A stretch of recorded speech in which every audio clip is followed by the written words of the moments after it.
오늘은 사사기 19장 11절부터 21절까지의 말씀을 통해서 하나님의 말씀을 묵상하도록 하겠습니다. 그 레위인은 장인의 간청에도 불구하고 유대와 베들레헴을 떠나서 자신이 살고 있던 에브라임 산지로 돌아가려고 했습니다. 그래서 나귀 2마리와 하인 그리고 첩과 함께 장인의 집을 나섰습니다. 그런데 문제는 그 길을 떠난 시간이 밖이 환한 대낮이 아니라 이미 해가 기운 저녁이었다는 것이었습니다. 베들레헴에서 멀리 떨어지지 않은 여부스, 즉 예루살렘 지역에 도착했을 때 이미 해가 지려고 했습니다.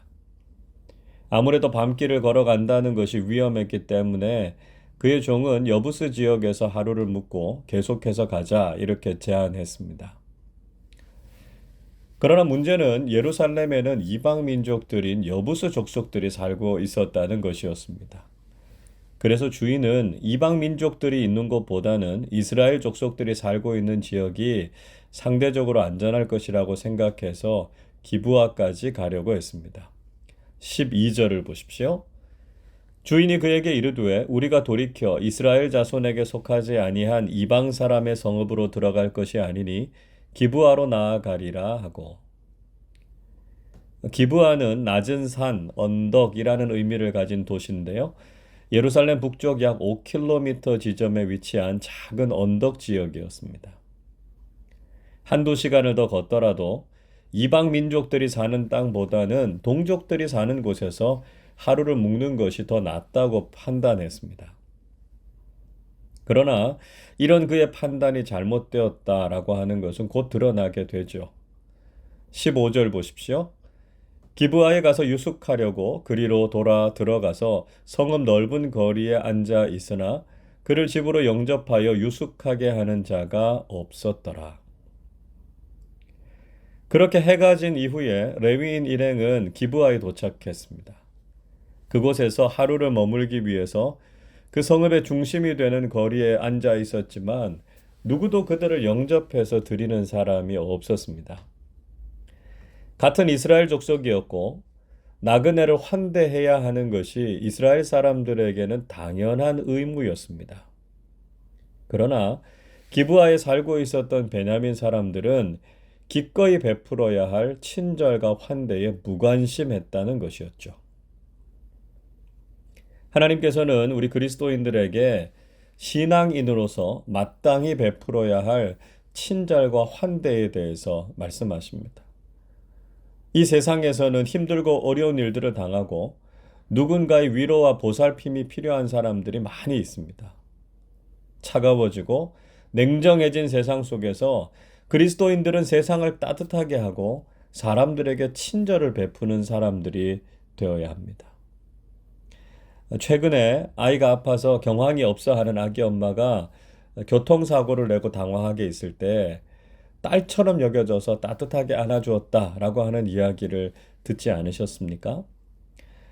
이렇게 당황스럽고 어쩔 줄 모르는 일들을 경험하고 있는 사람들에게 따뜻함과 친절을 베푸는 것이 얼마나 필요한지 모릅니다. 그리고 그 일을 우리 그리스도인들이 할 수 있다면 사람들은 그리스도인들과 함께 살아가는 것을 기쁘게 여기지 않겠습니까? 우리는 당신이 더 행복했으면 좋겠습니다 라는 복음 캠페인을 진행하고 있습니다. 정말 우리가 베푸는 친절과 관심으로 우리 주변의 사람들을 더 행복하고 따뜻하게 하는 복음의 사람들이 되실 수 있기를 바랍니다. 기브아에 사는 베냐민 지파 사람들은 단 한 사람도 그 레위인 일행을 향해서 환대를 베풀지 않았습니다. 그러자 밭에서 일을 하고 돌아오는 노인 한 사람이 이들을 환대했습니다. 16절 보십시오. 저녁 때에 한 노인이 밭에서 일하다가 돌아오니 그 사람은 본래 에브라임 산지 사람으로서 기브아에 거류하는 자요 그곳 사람들은 베냐민 자손이더라. 밭에서 일을 하고 돌아오는 이 노인은 원래 에브라임 산지 사람이었습니다. 그런데 지금은 베냐민 자손들이 사는 기브아에서 거주하고 있었습니다. 이 노인은 원래 잠깐 살던 곳을 떠나와서 이곳에서 임시로 머물고 있었던 것 같습니다. 아마도 정치적인 이유나 경제적인 이유 때문에 고향을 떠나와서 잠시 이곳에 피신을 와 있는 상황이었던 것 같습니다. 그러니까 지금 나그네로 있는 사람이 나그네를 영접한 것이었습니다. 이 내용은 기브아에 사는 베냐민 사람들이 얼마나 악하고 바람직하지 못한 모습인지를 아주 꼬집어서 잘 보여주고 있습니다. 노인은 이 레위인이 거리에 앉아 있는 것을 보고 물었습니다. 17절 말씀 보시면 어디에서 와서 어디로 가느냐 이렇게 질문하죠. 18절에서 이렇게 대답합니다.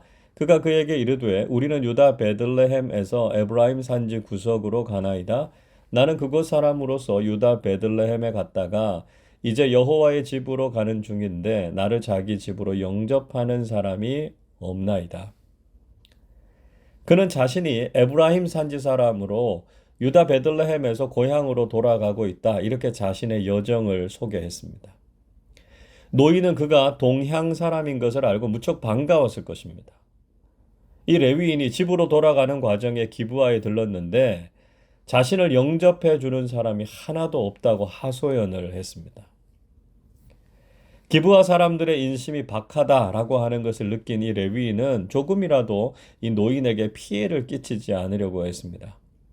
그래서 19절에서 자신들에게는 일행들과 나귀들이 먹을 양식과 음료를 다 가지고 있기 때문에 그저 유숙할 곳만 제공해 주면 된다 이렇게 부탁했습니다. 그러자 이 노인은 흔쾌히 아무런 염려도 하지 말고 자신의 집에서 머무르라 이렇게 환대해 주었습니다. 20절 이렇게 말씀하지요. 그 노인이 이르되 그대는 안심하라. 그대의 쓸 것은 모두 내가 담당할 것이니 거리에서는 유숙하지 말라. 그 노인은 이 레위인을 안심시키면서 자신이 모든 쓸 것을 다 제공할 테니까 걱정하지 말고 길에서 노숙하지 말라고 일러주었습니다. 원래 신세를 지는 사람들은 이런 마음의 부담을 갖고 있지 않습니까? 혹시 자신 때문에 폐가 될까봐 노심초사하는 경우가 많습니다. 친절을 베푸는 사람들은 그런 마음까지 잘 헤아려서 정말 편안하게 쉴 수 있도록 해주는 것이 참 중요합니다. 노인은 그를 데리고 자신의 집으로 갔고요. 일행들과 나귀들도 그 집에서 편안하게 쉴 수 있었습니다. 오늘 이 말씀은 냉정한 세상 속에서 친절한 환대가 주는 따뜻함을 우리에게 잘 보여주고 있습니다.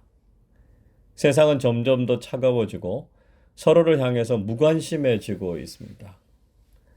안타까운 것은 심지어는 교회 안에서도 서로를 돌아보거나 사랑을 나누는 일들이 인색해지고 있다는 것이죠. 어렵고 힘든 상황에 처한 교우들이 있으면 우리가 진심으로 돌봐주고 보호해 주어야 합니다. 그런데 때로는 교인들조차도 서로 냉대하거나 다른 사람들의 허물을 드러내는 경우가 있습니다. 우리 그리스도인들은 냉대가 일반화되어 있는 세상 속에서 따뜻한 환대를 실천하는 사람들이 되어야 합니다. 우리와 함께 신앙생활을 하는 형제 자매들은 물론이고요. 우리의 이웃들에게도 그리스도의 사랑을 나누는 사람들이 되어야 합니다. 복음은 따뜻한 사랑과 환대와 함께 전해져야 한다라고 하는 것을 기억하시기를 바랍니다. 오늘도 우리의 삶의 자리에서 그리스도인다운 친절과 사랑을 나누고 그로 인해서 하나님의 사랑과 복음을 나누는 복된 삶을 살아가시기를 주님의 이름으로 축원합니다. 기도하겠습니다. 사랑과 자비가 한이 없으신 하나님 아버지, 죄와 사망의 형벌에 빠져서 영원한 죽음에 처한 저희들에게 사랑이신 예수님을 보내주셔서 구원해 주심에 감사를 드립니다. 저희들이 경험한 이 놀라운 사랑과 복음을 세상 많은 사람들에게 전하게 하셔서 더 많은 사람들이 멸망하지 않고 영원한 생명을 누릴 수 있게 해 주옵소서. 냉대가 일상화된 세상 속에서 그리스도인답게 사랑과 환대를 실천함으로 우리가 살아가는 세상을 더욱 따뜻하고 아름답게 만들어가게 하시고 예수 그리스도의 복음만이 이 세상의 소망임을 증거하면서 살게 해 주옵소서. 우리 주변에 힘겹고 어려운 교우들과 이웃들을 돌아보게 하시고 사랑의 섬김과 나눔을 통해서 많은 사람들을 돕고 위로하는 사람들 되게 하여 주옵소서. 감사드리며 우리 주님 예수 그리스도의 이름으로 기도하옵나이다. 아멘.